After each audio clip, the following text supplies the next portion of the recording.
আপনারা দেখতে পাচ্ছেন আজকে অত্যন্ত একটি গুরুত্বপূর্ণ বিষয়, যেটা বর্তমান সময় এবং প্রেক্ষাপটের সাথে অত্যন্ত গভীর এবং নিবিড় সম্পর্ক রাখে এমন একটি বিষয়। প্রথমে আমি ক্ষমা চেয়ে নেব, কারণ কথা বলা আর লেখা দুয়ের মধ্যে অনেক পার্থক্য আছে।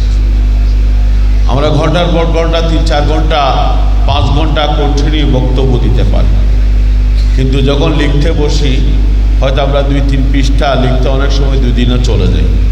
কোন একটা সামান্য পত্রিকায় প্রত্যেক সপ্তাহে পত্রিকায় যেই প্রবন্ধটা লিখি ওটার জন্য অনেক সময় 1.5 থেকে 2 দিন সময় দিতে হয় একটা প্রবন্ধের জন্য।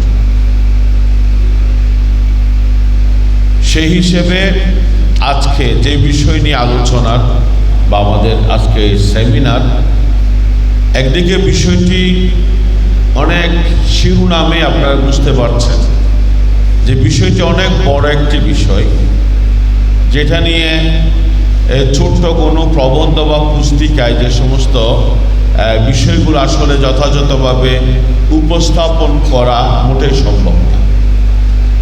দ্বিতীয়ত, এখানে সময় দেওয়া হয়েছে খুব কম, কারণ আমাকে বলার পরে কয়েকদিনের মধ্যে আমি বোধহয় সর্বশেষ যখন প্রবন্ধটা তাদের কাছে জমা দিলাম তখন রাত 4টা কত বাজে, অর্থাৎ ওই রাত আমি ঘুমাইনি, ফজর নামাজ পড়ে ঘুমিয়েছি। তাহলে এবার বুঝতে পারেন কোন একটা লেখার ক্ষেত্রে কি পরিমাণ শ্রম দিতে হয় এবং সময় লাগে। সেই হিসেবে সেই সময় পর্যাপ্ত সময় আমি পাইনি, এই কারণে অনেকগুলো এখানে হয়তো ভুলভ্রান্তি থাকতে পারে। বিশেষ করে আমার জন্য একটা সৌভাগ্যের বিষয়, সেটা হলো এখানে অনেক বিজ্ঞ আলোচকবৃন্দ আছেন। তারা অনেকে হয়তো পুরো প্রবন্ধটা তারা পড়েছেন, অনেকে পুরোটা পড়তে না পারলেও মোটামুটি কিছুটা পড়ার চেষ্টা করেছেন।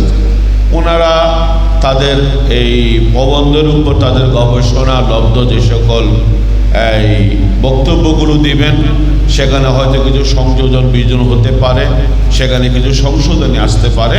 ইনশাল্লাহ সেগুলো অত্যন্ত গুরুত্ব সহকারে ইনশাল্লাহ সেগুলো গ্রহণ করা হবে।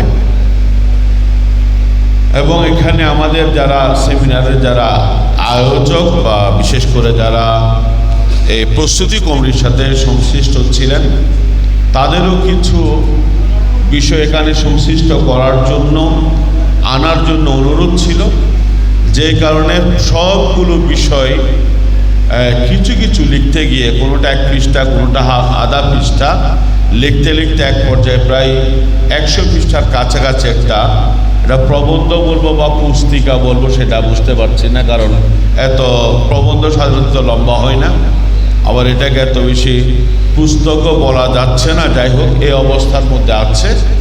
তো এই কারণে যেহেতু সবার হাতেই এই প্রবন্ধটা বা পুস্তিকাটা সবার হাতে আছে, সে কারণে আমি এটা নিয়ে কোনো বিস্তারিত কোনো আলোচনার সুযোগ নেই, আপনাদের ধৈর্যচ্যুতি হবে।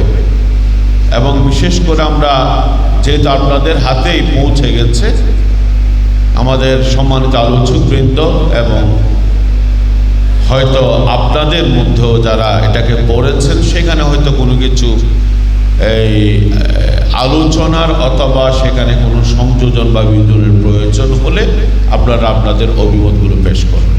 শুধু আমি এখানে সংক্ষেপে আমরা দেখতে পাচ্ছেন প্রায়, যদি বা এগুলো পরবর্তীতে বিন্যাসের ক্ষেত্রে কিছুটা এই আমাদের অধ্যাপক আবুল মনসুর দৌলতি ভাই অনেক শ্রম দিয়েছেন এটা পরিমার্জিত করে সাজানোর ক্ষেত্রে। তারপরে এখানে প্রায় 26টা অধ্যায়, যদি বা রচনার ক্ষেত্রে এগুলোকে অধ্যায়ের যে একটা পরিধি থাকে ওই অধ্যায়ের পর্যায়ে নয়, তারপরে এখানে অধ্যায় লেখা হয়েছে। যাই হোক, এখানে প্রায় অনেকগুলো বিষয় এখানে সংক্ষিপ্ত আকারে আলোচনা করা হয়েছে, যে কারণে হয়তো অনেকগুলো বিষয় স্পষ্ট আলোচনা করার সুযোগ হয়নি। সুনির্দিষ্ট কয়েকটা বিষয় হতো বা একটা দিক হতো, তাহলে সেটা নিয়ে একটু বিস্তারিত আলোচনার সুযোগ থাকতো। যাই হোক, এখানে অনেকগুলো এই বিষয় এসেছে, আবার কিছু বিষয় অনেকগুলো বিষয় আসেওনি, আবার যেগুলো এসেছে সেগুলো সম্পর্কে তেমন হয়তো অনেক জায়গায় বিস্তারিত যেখানে আলোচনার প্রয়োজন ছিল সেভাবে আলোচনা করা হয়নি। এবং সাধারণত যেগুলোকে গবেষণা প্রবন্ধ বলা হয় সেখানে আমাদের যে রেফারেন্সগুলো দেওয়ার যেই সিস্টেমগুলো আছে, সেগুলো বিন্যাসের যে সিস্টেমগুলো আছে একাডেমিকভাবে, ওই ধরনের কোনোটাই এখানে সাধারণত সময়ের কারণে ফলো করা হয়নি। তো এই বিষয়গুলো আপনারা একটু যত্ন সহকারে দেখবেন। তো আমি এটার উপর সংক্ষিপ্ত কয়েক মিনিট আমি কিছু আলোচনা করব, যেহেতু বলা হয়েছে এই জন্যেই। আসলে মূলত আলোচনা আমাদের সম্মানিত যারা আলোচক বৃন্দ আছেন, বিজ্ঞ আলোচক বৃন্দ যারা আছেন, তারাই এই প্রবন্ধের মূল আলোচনা তারাই করবেন। তো এখানে আলহামদুলিল্লাহ আমি আমার এই সংক্ষিপ্ত এই পুস্তিকা বা আমার এই প্রবন্ধে এটা প্রমাণ করার চেষ্টা করেছি যে রাসূল করিম সাল্লাল্লাহু আলাইহি ওয়াসাল্লাম যে ইসলামকে পরিপূর্ণ একটা জীবন ব্যবস্থা যে বলা হয়, এবং এই পরিপূর্ণ জীবন ব্যবস্থার যিনি প্রবর্তক রাসূল করিম সাল্লাল্লাহু আলাইহি ওয়াসাল্লাম, তিনি যে শুধুমাত্র একজন নবী রাসূল এতটুকুই তার দায়িত্ব নন, তিনি যে একজন মানুষের দুনিয়া এবং আখিরাতে যা কিছু প্রয়োজন, একজন মানুষের পারিবারিক, সামাজিক, রাজনৈতিক, আন্তর্জাতিক যতগুলো বিষয় আছে, সবগুলো বিষয়ে যে রাসূল করিম সাল্লাল্লাহু আলাইহি ওয়াসাল্লাম আমাদের জন্য সুন্দর দিক নির্দেশনা এবং প্রয়োজনীয় দিক নির্দেশনা দিয়ে গেছেন। এই প্রবন্ধে সেই বিষয়টা নিয়ে সামান্য কিছু এই দিক আপনাদের সামনে তুলে ধরার চেষ্টা করা হয়েছে পরিপূর্ণ। এবং এখানে প্রথমেই যেহেতু শান্তি শব্দের কিছুটা ব্যাখ্যায় আমি কয়েক পৃষ্ঠা কয়েক পৃষ্ঠা আলোচনা করার চেষ্টা করেছি, যেটার মূল কথা হলো যে আমরা ইসলামের মুসলমানদের প্রথম অভিবাদন হলো আসসালামু আলাইকুম, অর্থাৎ আপনার প্রতি শান্তি বর্ষিত। অর্থাৎ ইসলাম মানেই হলো যে যার সাথে আমার সাক্ষাৎ হচ্ছে তাকে এই বাণীটা পৌঁছানো, যে আমি একজন মুসলমান, আমার পক্ষ থেকে আপনি কোনো ধরনের ক্ষতি অনিষ্টের সম্মুখীন হবেন সেই শঙ্কা আপনি করতে পারেন না। কারণ আসসালামু আলাইকুম মানেই হলো যে আমি আপনার কাছে যে বাণীটা নিয়ে এসেছি সেটা আমাদেরকে শান্তির দিকে আমাদেরকে আহ্বান করে, যেখানে সকল প্রকার সংঘাত বা এই ধরনের বিষয়গুলোকে সাধারণত পরিত্যাগ করে। এবং রাসূল করিম সাল্লাল্লাহু আলাইহি ওয়াসাল্লাম মুসলমানের পরিচয় দিয়েছেন। আল্লাহ রাসূল বলেছেন, মুসলমানকে আল মুসলিমু মান সালিমাল মুসলিমুনা মিন লিসানিহি ওয়া ইয়াদিহি, মুসলমান হলো সেই যার হাত এবং মুখ থেকে অন্যান্যরা নিরাপদ থাকবে, সে হলো প্রকৃত মুসলমান। তাহলে রাসূল করিম সাল্লাল্লাহু আলাইহি ওয়াসাল্লাম যে ইসলামের কথা বলেছেন, সেই ইসলাম হলো সেটা সৃষ্টির মধ্যে যারাই আছে প্রত্যেককেই নিরাপত্তা দেয়া তার হাত থেকে এবং তার মুখ থেকে। এই জন্য আমরা যদি এখানে সামান্য আলোচনা করেছি যে ইসলামের মধ্যে যতগুলো যুদ্ধ আছে, যুদ্ধটা বাহ্যিকভাবে অশান্তি, কিন্তু দেখা যায় রাসূল করিম সাল্লাল্লাহু আলাইহি ওয়াসাল্লামের যে সমস্ত যুদ্ধ বিগ্রহ, আমাদের একজন অভিজ্ঞ চিকিৎসক ডক্টর QM ওয়াহিদুল আলম সাহেব, তিনি অত্যন্ত সুন্দর আলোচনা করেছেন যে ইসলামের যতগুলো যুদ্ধ আছে তার প্রায়শ বা বলতে গেলে প্রায় সবগুলোই মূলত এটা রসুল করিম সাল্লাল্লাহু আলাইহি ওয়াসাল্লাম বা পরবর্তীতে সাহাবায়ে কেরাম যে এই স্বেচ্ছায় বা স্বপ্রণোদিত হয়ে কোনো যুদ্ধ ঘোষণা করেছেন বা যুদ্ধে আহ্বান জানিয়েছেন, অংশগ্রহণ করেছেন তা কিন্তু নয়। অধিকাংশ ক্ষেত্রে দেখা গেল হয়তো ইসলাম মুসলমানরা আক্রান্ত হয়েছেন, সেই তারা সেটাকে প্রতিহত করেছেন এবং মুসলমানরা যে বিভিন্ন দেশ অঞ্চল জয় করেছেন তার ইতিহাস যদি আমরা দেখি, দেখা যায় হয়তো ওই সকল অঞ্চলের যে সকল শাসকরা ছিলেন, শাসকদের জুলুম অত্যাচারে ওই এলাকার অমুসলিমরা, মুসলমানরা নয়, ওই এলাকার অমুসলিমরা তারা এত বেশি অতিষ্ঠ হয়ে গেছে, তারা বাধ্য হয়ে মুসলমান শাসক যারা ছিলেন তারা শরণাপন্ন হয়েছে যে তাদেরকে যাতে এই জুলুম থেকে, অত্যাচার থেকে তাদেরকে উদ্ধার করা হয়। এই জন্যই মুসলমানরা সেই ধরনের মজলুমদেরকে রক্ষা করার জন্য, জালেমদের হাত থেকে মজলুমদেরকে রক্ষা করার জন্য মুসলমানরা বিভিন্ন জায়গায় তারা অভিযান চালিয়েছেন। অনেক জায়গায় যেমন বাইতুল মুকাদ্দাস, সেখানে কোনো যুদ্ধের প্রয়োজন হয় নাই। হযরতে ফারুক আজম রাদিয়াল্লাহু তাআলা আনহু তারা স্বেচ্ছায় এই বাইতুল মুকাদ্দাস তথা ফিলিস্তিনের এই দায়িত্বভার তারা বুঝিয়ে দিয়েছিল। তখনকার যে খ্রিস্টান শাসন আমল ছিল, খ্রিস্টান যে শাসকরা, তাদের জুলুম অত্যাচারে খ্রিস্টানরাই তারা অতিষ্ঠ হয়ে মুসলিম শাসকের কাছে তারা আশ্রয় চেয়েছে, শরণাপন্ন হয়েছে তাদেরকে এই জুলুম থেকে রক্ষা করার জন্য। এই কারণে মুসলমানরা হয়তো এই ধরনের কিছু অভিযান মুসলমানরা চালিয়েছে। মূলত ইসলামের মধ্যে যে সকল যুদ্ধগুলো আছে এগুলো মূলত শান্তি প্রতিষ্ঠার জন্য। কারণ আমরা জানি যে কোনো একটা দেহের মধ্যে যদি আল্লাহ হেফাজত করে কোথাও যদি পছন ধরে, আপনাকে দেহটা রক্ষা করতে হলে ওই পচা অংশটা কেটে ফেলে দিতে হবে যদি আপনি পুরো দেহটাকে রক্ষা করতে চান। অনুরূপভাবে ইসলামের যতগুলো যুদ্ধ আছে এগুলো যদি আমরা দেখি, এক প্রকার এই ধরনের যে সমস্ত পছনগুলো ধরেছে এগুলোকে দূরে সরিয়ে দিয়ে একটা শরীরকে যেমনিভাবে সুস্থ, সবল এবং সচল রাখার মানুষ যেভাবে চেষ্টা করে, ইসলামের মধ্যে এই সকল যতগুলো যুদ্ধ ছিল মূলত এক প্রকার এই ধরনের সমাজের মধ্যে যে সকল পছন্দগুলো আছে, পছন্দরা, এই সমস্ত এইগুলোকে পৃথক করার জন্য, এগুলোকে আলাদা করে একটা সুস্থ সুন্দর সমাজ প্রতিষ্ঠার জন্যে রাসূল করিম সাল্লাল্লাহু আলাইহি ওয়াসাল্লামের এই প্রচেষ্টা ছিল এবং সাহাবায়ে কেরাম পরবর্তীতে। এখানে আমরা দেখি যে ইসলামের মধ্যে একটা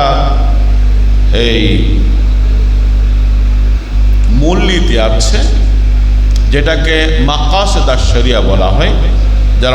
যারা মাদ্রাসায় বিশেষ করে যারা অনার্স লেভেল বা এই ধরনের পর্যায়ে যারা লেখাপড়া করেন তাদেরকে ওই বিষয়টা পড়ানো হয়, পাঠদান করা হয়।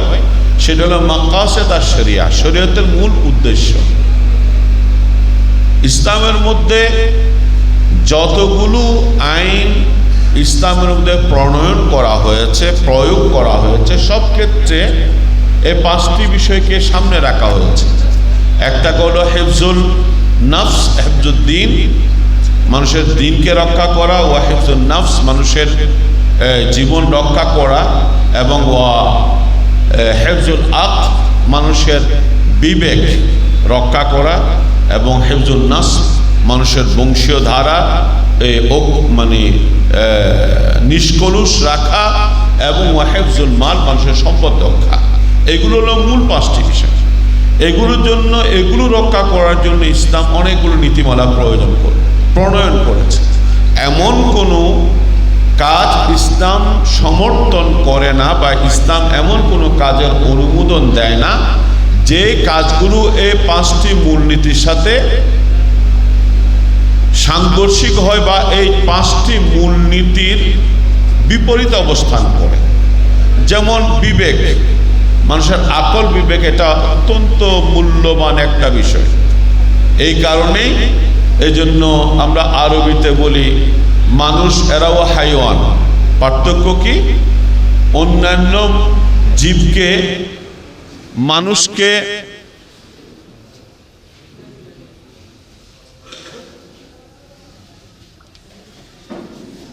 মাকাসিদুশ শরিয়া, শরীয়তের যে মূল উদ্দেশ্য, এগুলো যদি আমরা দেখি যে প্রতিটা এগুলোকে ইসলামের যতগুলো নিয়ম কানুন, সেটা পারিবারিক হোক, সামাজিক হোক, রাষ্ট্রীয় হোক, আন্তর্জাতিক হোক, সব ক্ষেত্রে কিন্তু এই পাঁচটি মূলনীতিকে সামনে রেখেই শরীয়তের বিভিন্ন হুকুম আহকাম প্রণীত হয়েছে এবং পরবর্তী মুজতাহিদগণ যে সকল বিষয়গুলো নিয়ে গবেষণা করেছেন প্রত্যেকেই কিন্তু এই পাঁচটি বিষয়কে আগে সামনে রেখেছে, যে মানুষের জীবন রক্ষা, মানুষের দিন রক্ষা, মানুষের আকল বিবেক, এবং এগুলোর সাথে যাতে সাংঘর্ষিক কিছু না হয়, এই ধরনের যতগুলো বিষয়াদি সাংঘর্ষিক, এগুলো ইসলামের মধ্যে নিষেধ করা হয়। যেমন মানুষের বিবেক নষ্ট করে, এই জন্য ইসলামের মধ্যে যেমন নেশাকে সম্পূর্ণ হারাম করে দেওয়া হয়েছে, কারণ এটা মানুষের সুস্থ বিবেককে কি করে? নষ্ট করে দেয়। অনুরূপভাবে বংশের নিষ্কলুষতা রক্ষা, এই জন্য ইসলামের মধ্যে জেনা, ব্যভিচার বা এই ধরনের যেগুলো আছে এগুলোকে ইসলাম নিষেধ করেছে। এইভাবে টোটাল যে পাঁচটি মূলনীতি, এগুলোকে সামনে রেখে ইসলামের যেই হুকুম আহকামগুলো প্রণয়ন করা হয়েছে, যেই কারণে ইসলামের দিয়া যে সকল নীতিগুলো, এটা শুধু মুসলমানদের জন্য নয়, সারা পৃথিবীর মানুষের জন্য এটা একটা কল্যাণ এবং শান্তির মূল কারণ হিসেবে এটা প্রমাণিত হয়েছে। আমরা দেখি রাসূলের, আমি আলোচনায় যাচ্ছি না, কেন উল্লেখ আছে যে রাসূল কারীম সাল্লাল্লাহু আলাইহি ওয়াসাল্লাম এই পৃথিবীতে আগমনের পূর্বে এই আরবের যে অবস্থা ছিল এটা সবার কাছে জানা।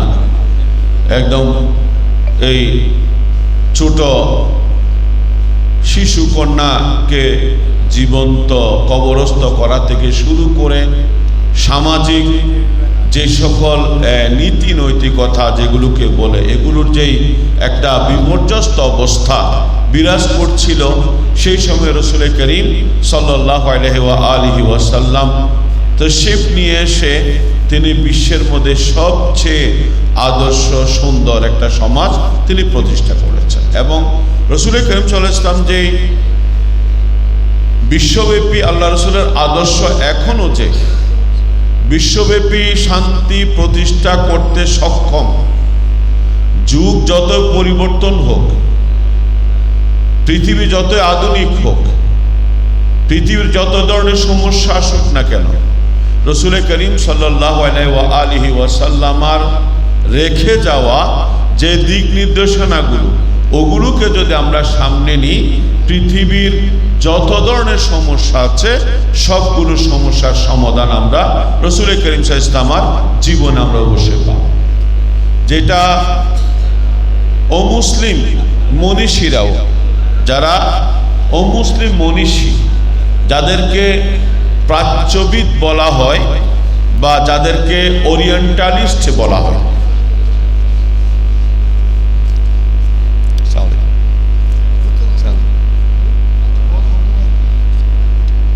আমরা জানি যে কিছু লোক আছেন যাদেরকে প্রাচ্যবিদ বা প্রাচ্য গবেষক অথবা যাদেরকে ওরিয়েন্টালিস্ট বলা হয়, যারা সেই 18 শতক থেকেই যখন পশ্চিমারা এই আমাদের এই এশিয়া, আফ্রিকা এই অঞ্চল, বিশেষ করে এই পূর্ব এই অঞ্চলগুলোতে যখন তারা আধিপত্য বিস্তার করেছে, তখন কিছু তারা পশ্চিমা গবেষকরা আমাদের এই পূর্ব অঞ্চল নিয়ে, তারা আমাদের দিন নিয়ে, ধর্ম নিয়ে, সংস্কৃতি নিয়ে, ভাষা নিয়ে তারা গবেষণা করেছে, যাদেরকে ওরিয়েন্টালিস্ট বা প্রাচ্যবিদ হিসেবে যারা পরিচিত। তাদের অনেকের উদ্দেশ্য ছিল মূলত ইসলাম ইসলামের মধ্যে কোথায় যে কোন কোন দুর্বল পয়েন্টগুলো তারা খুঁজে পাবে, ইসলামের বিরুদ্ধে সূক্ষ্মভাবে কিভাবে নানা ধরনের বিষ ছড়িয়ে দিবে, সেটা নিয়ে চেষ্টা করেছে অধিকাংশ ক্ষেত্রে। কিন্তু তারপরও সেই ক্ষেত্রেও কিছু কিছু এই অমুসলিম যারা প্রাচ্য নিয়ে গবেষণা করেছেন, তারা নিরপেক্ষ তাদের যে বক্তব্যগুলো, সেই কিছু বক্তব্য এখানে তুলে ধরার চেষ্টা করেছি।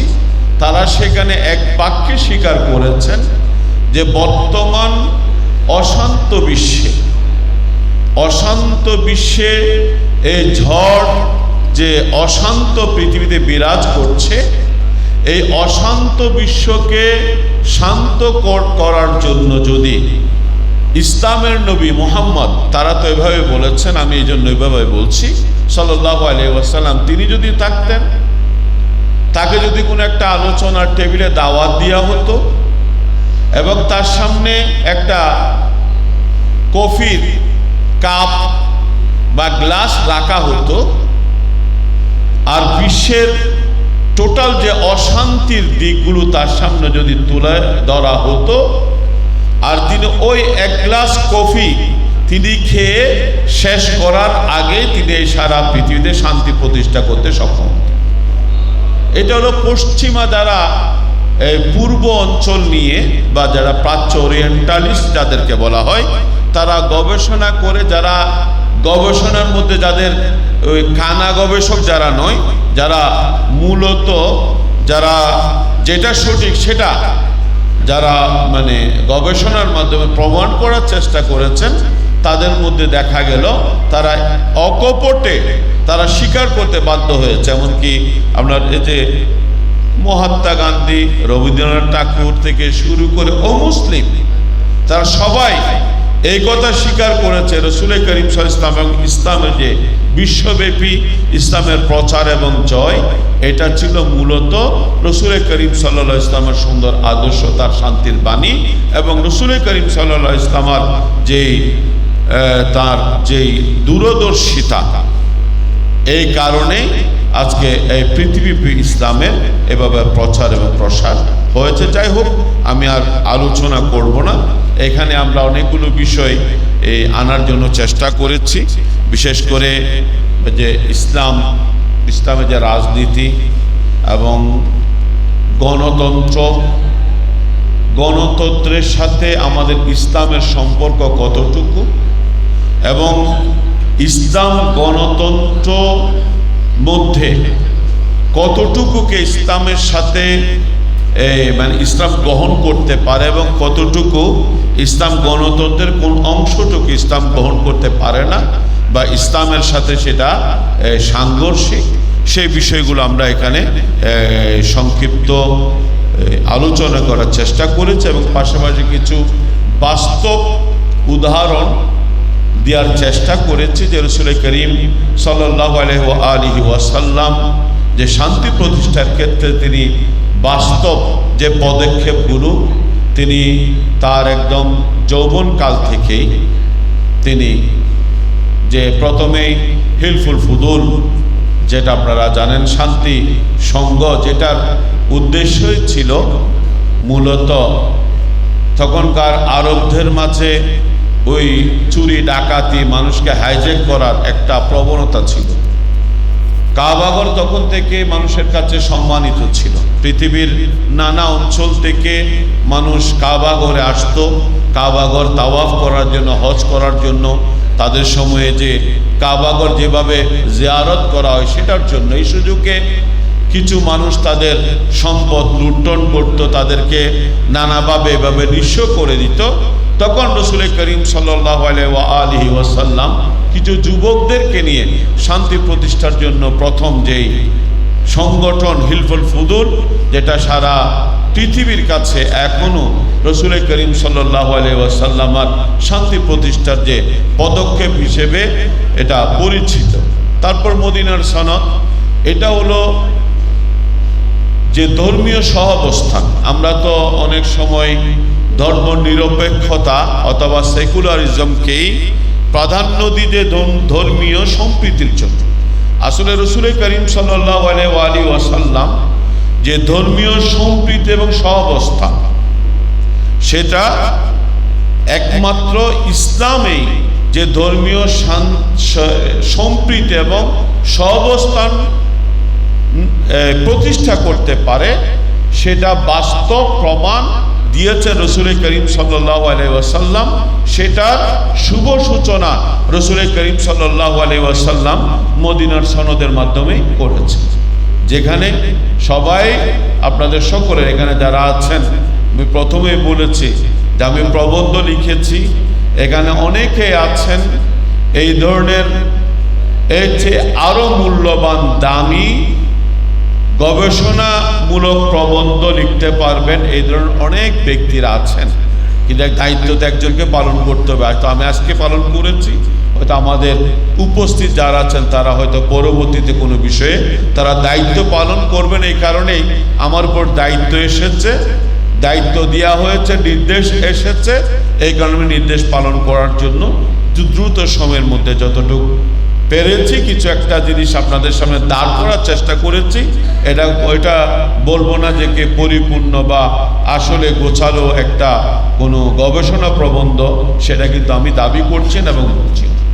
তো বলছিলাম যে মদিনার সনদের বিষয়টা, এটাই ধর্মীয় সহাবস্থান, ধর্মীয় সম্প্রীতি এবং অন্য ধর্মের মানুষের সাথে আমাদের আচরণটা কোন ধরনের হবে, এবং ধর্মীয় যে সংখ্যালঘু যারা আছে তাদের সাথে কোন ধরনের আচরণ হবে, এটা রসুল করিম সাল্লাল্লাহু আলাইহি ওয়াসাল্লাম মদিনা রাষ্ট্র প্রতিষ্ঠার মাধ্যমে, মদিনা সনদের মাধ্যমে রসুল করিম সাল্লাল্লাহু আলাইহি ওয়াসাল্লাম বিশ্ববাসীকে এটা প্রমাণ করে দিয়েছেন যে নিজের ধর্মের উপর অটল থেকে ধর্মীয় যেই নীতিমালাগুলো আছে, ধর্মীয় যে অনুশাসন আছে, সেটার উপর প্রতিষ্ঠিত থেকে অন্যান্য ধর্মের মানুষদের সাথে সহাবস্থান যে গড়ে তোলা যায়, সেটা রসুল করিম সাল্লাল্লাহু আলাইহি ওয়াসাল্লাম ইসলাম শুধু মুখে বলেছে তাই নয়, রসুল করিম সাল্লাল্লাহু আলাইহি ওয়াসাল্লামের জীবন ছিল বাস্তব প্রয়োগ।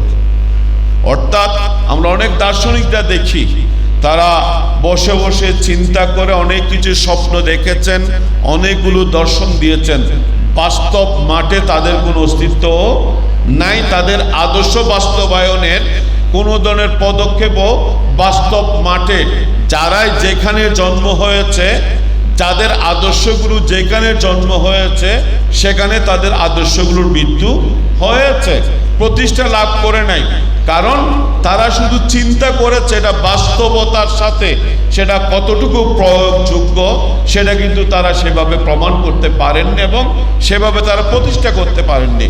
রসুল করিম সাল্লাল্লাহু আলাইহি ওয়াসাল্লাম যা কিছু, যেই সকল শিক্ষা তিনি দিয়ে গেছেন, সাথে সাথে সেই শিক্ষা তিনি তার বাস্তব জীবনে সেটা তিনি বাস্তবায়নও করে গেছেন এবং পৃথিবীর মানুষের সামনে এটা উদাহরণস্বরূপ রেখে গেছেন যে এই নীতি অনুসরণ করলে বিশ্বে আবার সেই ধরনের শান্তি প্রতিষ্ঠা সম্ভব।